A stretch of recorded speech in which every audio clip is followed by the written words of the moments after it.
Hello, and welcome to Unabridged, the weekly podcast where teachers take on books. This is Sara. Join us for bookish episodes and a monthly book club pick.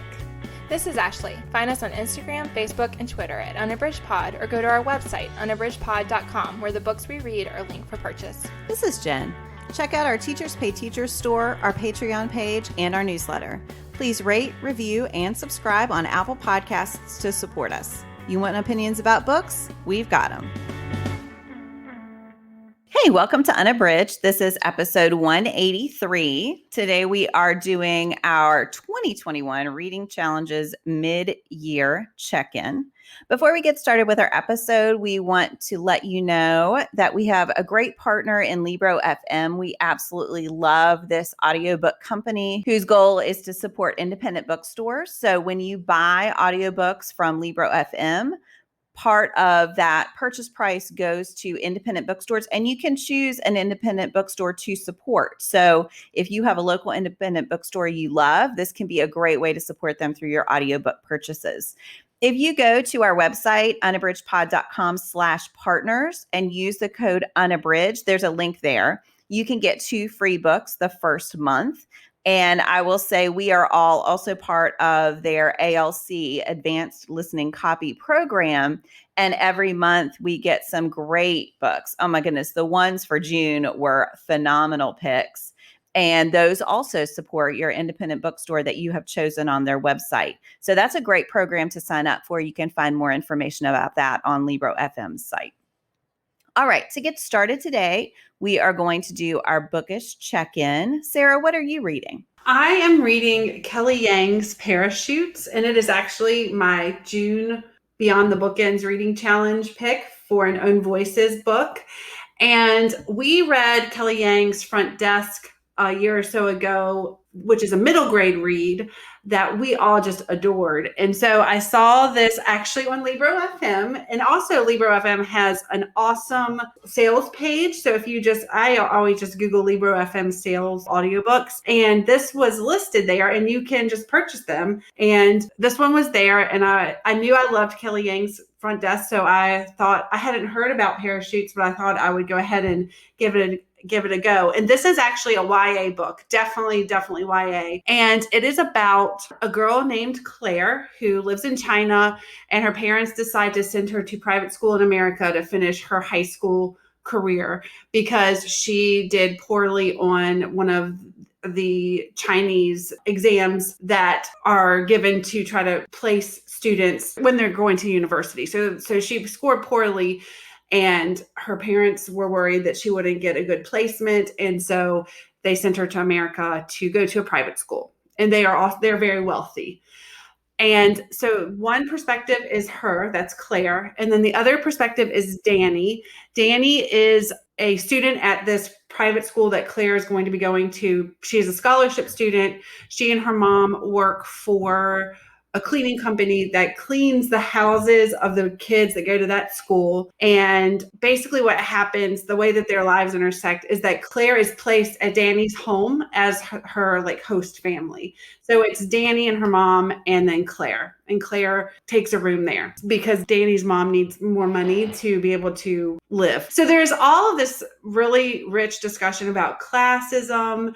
There is a lot of really interesting dynamics between the parachutes, that's where the name comes from, the parachutes who come from China and go to school in America, but are not American citizens, and then the American-born Chinese. There is a lot of very interesting dynamics between those two groups. This book also takes into sexual harassment by people in power. It explores that. There is a sexual assault. So there are some trigger warnings in it. But golly, it is just so rich with information. And the author's note by Kelly Yang at the end is so powerful. I just finished it, so I am cheating a little bit, but I just really loved it. I thought it was really powerful. I learned so much. I didn't even realize that Parachutes was a name that was given to students who came over to America to attend private school. And just the exploration of class and race dynamics. It was really, really good. I really loved it. So that is Kelly Yang's Parachutes. I want to read that so much. Yeah, me too. I wanted to read it because I loved her work, but I hadn't heard much about what it was about, and that sounds absolutely fascinating. And the audiobook was fantastic. So Ashley, how about you? What are you reading? So it's funny because mine is also an audiobook, and I also just finished it. So I'm cheating just a little bit. So that's funny. But I mean, I similarly had a glowing review of it. So I wanted to share it for my check-in. So I finished this one yesterday, but this is Leah Johnson's You Should See Me in a Crown.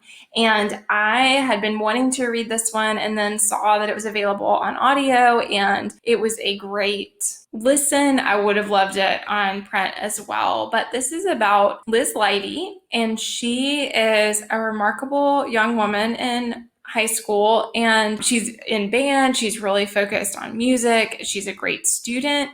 And yet she finds herself right at the beginning, she realizes that she has not received the scholarship she hoped to receive for the college of her choice. And because of that, she really doesn't have a way to go. And so she's trying to navigate that. And in their community, the prom queen and prom king get a $10,000 scholarship. So it is this interesting situation where Liz Leidy, who right from the beginning you can tell is not exactly the kind of person who would be super concerned about winning for prom, finds herself in a predicament where her best pathway toward the future that she thought she had lined up for herself is by pursuing an election of herself as the prom queen. And so that's the premise of the story. And it is that dynamic of a school that is entirely focused on an event and how that can be really cutthroat and everyone can be all consumed by it. And so you see all of that, kind of the workings of all the things that they go through every year, all the traditions, all of the adults in the community who are tied up in this prom situation leading up to the crowning of the king and the queen. And you also see Liz working to find her way. She's working to find her way in herself and also in the community. And so it's interesting because in a lot of ways she has kind of tried to be small and to stay out of the spotlight. And then she comes to find, as the story progresses, that that's not her true self. And that in a lot of ways, she is made to be in more of the center of things, and that she is comfortable there. And she does know her place, and the place that she's tried to fit herself that whole time in high school is actually not the place that she really should be or is best suited for.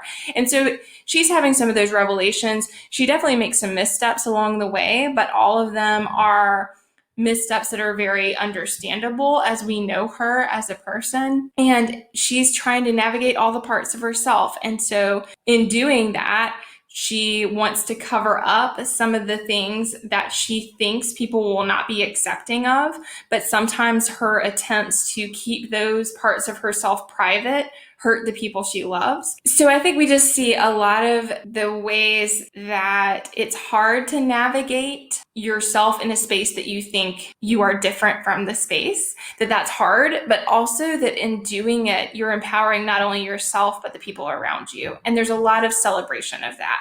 And so I just absolutely loved it. This was definitely a book I thought of you, Sarah, because it was definitely a book that I wanted to hug and that I just had that really great feeling about, of loving the characters, loving what is coming to pass for them, and celebrating all of the achievements with them as they go. And so again, that's Leah Johnson's You Should See Me in a Crown. And I think that Johnson does a remarkable job of hitting some really important issues with nuance and exploring them in a meaningful way, but also maintaining this really hopeful, really happy feeling throughout the book that I think is a hard line to walk. So yeah, I loved it. I love that one. I really want to read that. And it's so funny that you mentioned it, because every time I go on Amazon, that book is in the bottom of my screen. It's like, you will like this book. You definitely will. I read that with the Totally Teen Buddy read on Instagram, and it was one of those that made me so giddy happy. I just wanting to give the book a hug is a perfect description. It's so it deals with such serious Yeah. things, and yet it is so sweet and so happy and so joyful. It's great. I want to read that.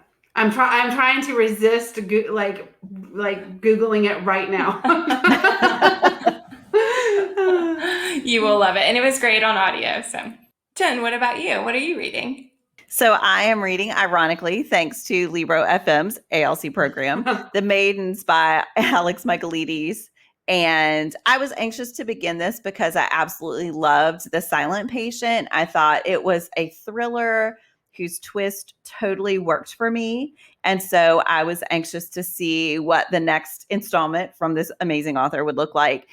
It's a tough one to describe. I feel like the plot's a little slippery, so I'm just going to lay out parts of the premise, but it's got a lot of threads that it's weaving together right now. I'm almost exactly halfway.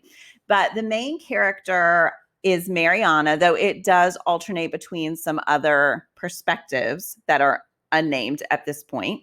And Mariana is a group therapist. It begins the book with her, and she has a difficult patient who she's dealing with, who wants their relationship to be not in a romantic way, but he just wants a lot of attention from her. He basically wants a one-on-one therapist, and that is not what she is trained to be. She is also grieving the death of her husband, Sebastian. He died, I think, a year ago, and she is still contending with that loss. And she gets a call from her niece, Zoe, because there has been a murder on her college campus, and she thinks that it is her friend, Tara.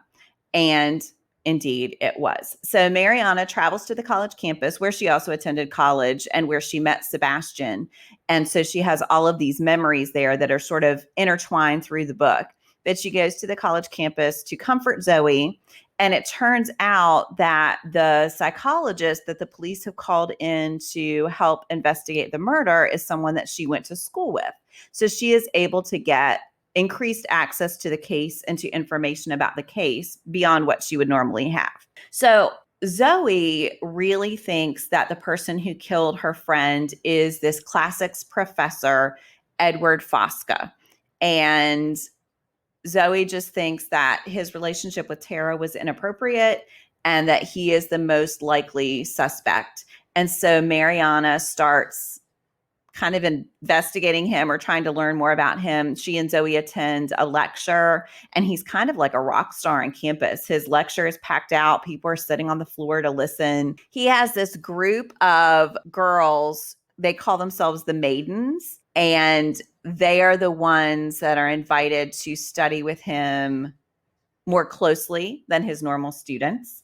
And they are all beautiful and have these connections to wealthy or important people. When they're at his lecture, they're all dressed in white. And so it's very much this strange kind of group. So that's where I've left off. So I feel like we are set up with all of these really interesting threads. Mariana definitely, she is narrating her part, and she definitely, I would say, is an unreliable narrator because she's dealing with so many other things. So yeah, it's very intriguing. And it's good. I can't give spoilers because I don't have anything figured out yet. I just feel like the groundwork is laid for this really intricate investigation. And also just to see the way Mariana's character is coming together is really fascinating. So that is The Maidens by Alex Michaelides. And I'm loving it so far. It is very atmospheric and just what I was kind of looking for right now. So that one sounds so intriguing. Did you read The Silent Patient, Ashley? No, I never read it. I had Sara's on my shelf for a long time. And then when I was getting ready to pack things up, I feel like I passed it back because I didn't wind up reading it. I really wanted to, but I was excited to see this one. And I think that we've talked before about thrillers on audio, and I do think that works better for me. It's just that I think I would enjoy The Silent Patient, but a lot of times I find that when they're on my shelf, I just don't get to them. I mean, it's not that I don't want to read them. I just always wind up picking up something else instead. It's kind of what it is. But the ones that I've enjoyed the most have definitely been on audio. So I was excited to see that as an ALC, and I will listen to it. All right. Well, we are going to get on to our main discussion now. So back in January, in episode 162, we introduced our reading challenges for the year. Each of us decided to take on some different challenges. We have one in common, and we talked about the reasons we chose it. So we just wanted to give you all a little bit of an update as to how we're doing with those challenges and whether we have any reflection at this point. So Ashley, do you want to start us off? Sure. So I guess I'll share about our Unabridged challenge first, and then I'll talk a little bit about the one I'm doing individually. For Unabridged, I have read a lot of the challenge. Part of that is because we have worked on making sure that we're including some episodes that deal with different categories. And so that's given me a chance to touch on some that I might not have touched on otherwise. I mean, I'm always reading middle grade and YA. And so some of the categories that we have, I think that I could easily check off. I'm always reading romances, so it's easy to read a romance by a person of color. Some of those categories are, I could have many choices by the end of the year, but some of the other ones I might not have touched on, but like the retelling of a classic, for example, or the fairy tale retelling, but we really had a great time reading those and sharing some for our episodes. So that's helped me a lot, and it always feels good to be accomplishing a goal. So I'm doing well on that one. I have 2 more categories to go on that one. I still need to do 2 books by one author, so it can be 2 books written in different genres or for different age groups, but I haven't done that category yet. And I also haven't done the graphic novel category yet. So I have some ideas for the 2 of those that I would like to do. In fact, I have the entire March series that I would like to read for the graphic novel because that's been on my list for a long time. And so I would like to read that. But those 2 categories I have not actively read for yet. Otherwise, I think that I've checked them all off. So that feels good. And the other one that I am doing this year is the Uncorked reading challenge. And that one's been a lot of fun for me. I'm new to it this year, but the Uncorked librarian has a great account on Instagram. She's from Asheville, which I shared when I picked this at the beginning of the year, that I went to school close to there, and my husband's grandmother is from the area right outside there, and we've spent a lot of time in Asheville. So she does a lot promoting kind of restaurants and businesses in the Asheville community as well. And I like that because even though I'm not there now, I really feel close to that community and love the Asheville area. And the reading challenge has been great. The Facebook group is active and they have some good suggestions. And the Uncorked librarian sends out some suggestions each month. This one is a monthly challenge. And so each month there is a category that you're reading for. And so far I've been successful, but as the months have progressed, I've gotten farther behind. So in April, I was reading, it was supposed to be a book set on a train. And so I was reading The Last Train to Key West with Chanel Cleaton's book. And I started it in April, but I didn't finish it until May. And then my May book, I started on May 31st. That was supposed to be a book set in India, and I'm doing Interpreter of Maladies for that one. And so I was running behind on it. And the one that I'm planning to do in June is Before the Coffee Gets Cold. That's Toshikazu Kawaguchi is the author of that one. And the category for June is a book that has a beverage in the title. So that's just one that I have wanted to read.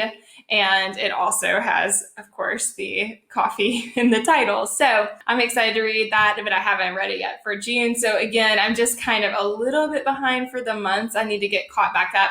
When our family was in transit, my book was a physical book. And so I left that one in America, and that got me a little off track. But I am catching back up. But I've shared a couple of times in our reading check-ins, I guess, that I've really enjoyed having a monthly challenge. It's been good for me to just have one book a month that I make sure that I read that fits in, because it helps me some with my pacing. I learned in 2020 that it is hard for me to make sure that I pace myself. And so I did a lot at the very end of 2020 that was kind of stressful to try to frantically finish the one that I had chosen. And I'm glad to be avoiding that this time. So I do need to pick up my pace a little bit and make sure that I'm reading in the month, but otherwise I feel pretty good about where I am with both of those. And I do think I've read some things that I wanted to read, but kind of that gave me the nudge. Like I did Transcendent Kingdom, the Ya Jesse book that I really wanted to read, but I might not have read it if it hadn't been for it fitting the category. Same thing with The Mermaid from Jeju. I wanted to read that one, but I did it for Sumi Han is the author of that. I did it for the March book because it's featuring a strong woman. So, it's that kind of thing that there are books I wanted to read anyway, but it's been nice to give it a nudge so that I give it a try. Mm-hmm. So yeah, I think that's one really good thing about reading challenges, just that little extra push. Yeah. It's what I was saying about the thrillers. I think sometimes you need a little nudge because there's so many books competing to be the next book. Mm-hmm. And even if you want to read them, sometimes you need a good reason to pick it up right now. Yeah. Well, Sara, how about you? How are your challenges going? Oh my goodness, so much better than last year. So for Unabridged, I'm pretty much through everything except the 2. So I'm at about 80% done. I still have to do the graphic novel and the books by an author who writes for different ages. So those are the 2 I have left to go. So I'm really have enjoyed that. And then the other book challenge I'm doing is the Beyond the Bookends reading challenge for 2021. And that is set up, there's a different category for every month. And I'm up to date. So Parachutes was for June, and it was for an Own Voices author. And like Ashley said, I've also read some books that I probably wouldn't have picked up that I had on my backlist. One of the ones that I probably wouldn't have gotten to for quite some time is The Unraveling of Cassidy Holmes, which I had. And that was for May. And for May, it was to read a book about a faux celebrity. So I had that book, and I thought, oh, I'll just read that. And it was a very interesting book, and I'm glad I read it, and I probably wouldn't have gotten to it. And my next one for July is a book set in Japan. So I have been looking for books set in Japan that I think will be interesting for me. So I have really, really enjoyed this. I really like the format. It has been the most successful one I've done so far, and I've kept up with it. And so I feel very proud of myself at this check-in, because if you remember last year, it did not go well for me. So I'm very happy with my performance. I think you just have to say 2020, and everyone gets a pass for everything that did or did not happen in 2020. Yes. How about you, Jen? How are your reading challenges going? So mine are going pretty well. So I do want to say, I forgot to mention this at the beginning. I am a spreadsheet fan. And so I keep track of all of mine in my spreadsheet, where I also keep track of my books read. And if you would like to join the Unabridged Podcast Reading Challenge, we have a tab built into the spreadsheet for that one. All you have to do is sign up for our newsletter, which you can do at our website, unabridgedpod.com. And we have the categories built in there. And I will say, I love our reading challenge, but I do think you could very reasonably join it at this point and still be able to get it done by the end of the year. And again, as Ashley pointed out, we've been offering recommendations for those categories all year. So you could look back at our previous episodes or at our Bookish Fave posts at unabridgedpod.com that we post every Monday. And we have a lot of good options for you there.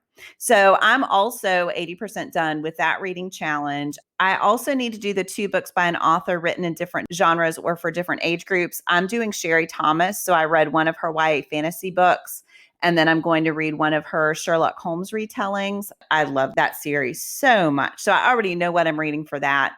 And then I need to do a behavioral science book. So those are the 2 I have left for that. And that one's been fun.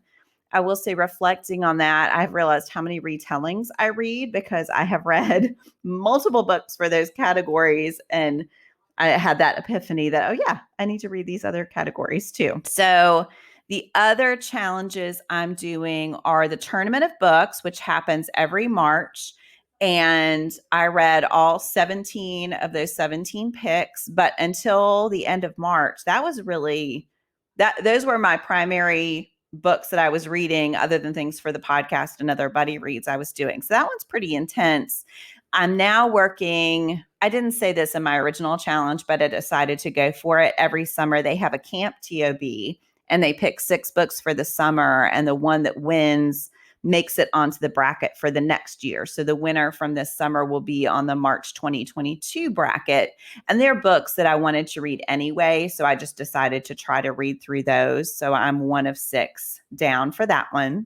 And then the last one has been the one, because I was reading for our reading challenge and for the Tournament of Books, the 21 backlist in 2021, I hit May and I think I'd read like one book from that list. My own shelves have not been my source of reading this year. And so I am trying not to sign up for buddy reads in June and July and to just really focus on my own shelves for a little while. So I'm only 47, just over 47% done with that one. I've read 10 of 21 books, but I've made a lot of progress in May, and I'm working on one now in June that will help me reach those. And I think that's a challenge I need to continue doing because I'm so swayed by new books coming out and by the great buddy read things that people are doing on Instagram that are books I want to read, but they're books that I don't necessarily always have. And so I need that little push to read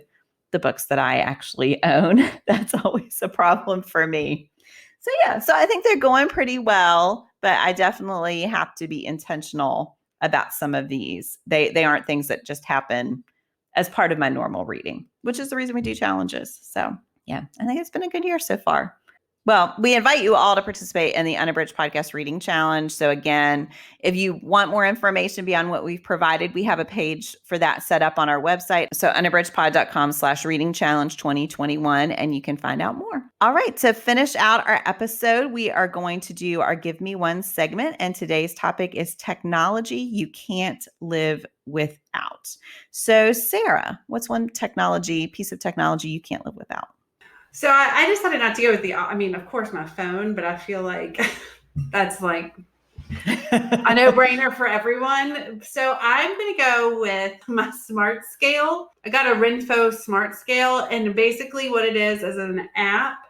I put an app on my phone, and then it connects to my scale via Bluetooth. And so I can just step on my scale and it records my weight and other things. And I also have a smart tape measure that I can also connect to that app. And so I can do measurements and stuff. I like to track that stuff. And so I really like it. It's so easy. And I like that I don't have to, it does seem really lazy of me not to want to type it into like my fitness pal, but I don't like doing that. So I just enjoy turning the app on, stepping on the scale, and then I don't have to think about it. So I really like it. I'm into it. So that's my smart scale. Cool. Nice. Info. Yeah. That's cool. Ashley, how about you? Yeah, so this one may be obvious, but I have to say that I do have the Apple Watch that goes with my phone, and that is something that at this point it would be hard for me to live without. So I was really skeptical about whether I wanted it. And the thing that I did find refreshing is, it was expensive. I don't have one that I have to have my phone near me in order to use it. So I don't have one that has the data on its own. And so that means that there was an upfront cost, but I don't ever pay anything else for it.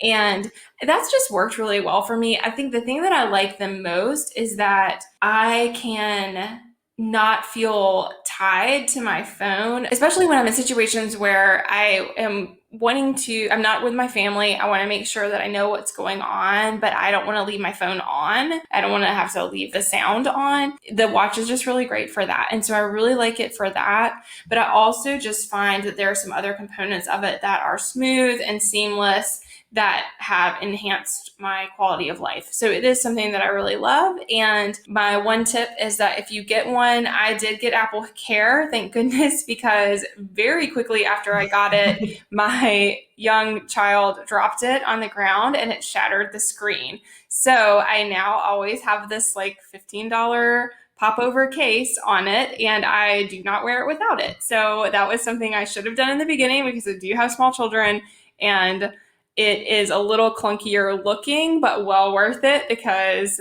that happened up front, and then I've never had any problems since. So I do think that it is wearable technology. It's made to sustain some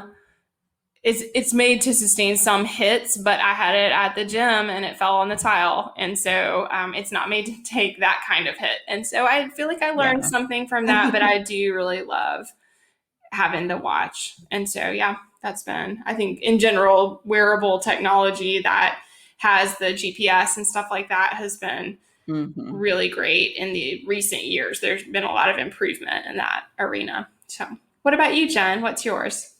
Mine feels sort of antiquated compared to yours, but I use this probably every day. So I'm a book junkie, but I'm also a movie and TV junkie. And so imdb.com, it stands for Internet Movie Database. I may have shared about it on the podcast before, but I just love that website. So it just has basic information about movies and TV shows. And it's an easy way to look up actors. If you see that person and you're like, who is that? I can look at that and it will tell me what they've been on. It has reviews. It has different little trivia facts. It has spoilers and bloopers and parent guides. And I just use it all the time. So that is not quite as fancy as either of your choices, but it's a website that I use all the time. It also has an app. So it's on my phone and on my computer, imdb.com. I love it. All right. Well, thank you all so much for listening. We would love to know if you're doing reading challenges, how they're going. And again, if you have not signed up for the Unabridged Pod Reading Challenge, we also have some communities set up for that where we share ideas. So when you sign up, you can join those if you want to. Just head over to unabridgedpod.com for more information. Thanks so much for listening.